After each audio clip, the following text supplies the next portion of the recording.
ብያለሁ ይህንን ቤቴን አልኖርኩ ይሆናልንስ በሕይወቴ እሱ እኮ አይስትም ሲያመጣብን ጣጣ ቶራ ታማኝም አሉን አንገት ደፍቶ መኖር መቼም አይሆነን እንሞክር ቀኑ ይቀይረን ጊዜ ባለመብቱ ያደርስ ተራውን እነ ማንዴላ ቸከሷን እየተጋተቷት ነው እና እኔ ምን አገባኝ?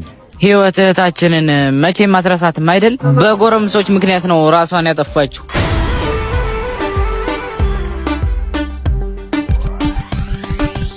ለበጎ ብያለሁ ይህንን ቤቴን አልኖርኩ ይሆናልንስ በሕይወቴ እሱ እኮ አይስትም ሲያመጣብን ጣጣ አትርፎኝ ይሆናል በነፍሴ ለመታ ቢገባ ቢጠልቅም እጄ ላይ ካቴና ሩጫ ተስፋዬ መቻ በቃና ብታቆራ ዋጥር ተገብቤ ሩቅ ነው ማልመው ውጭ ነው ሀሳብና ልቤ ኬንዞ ፊጋው ምን ፊጋው ከነ ማንዴላ ጋር ሊጣላ ነው። የት ነው ፊጋው ያለው? መስጊዱ አካባቢ።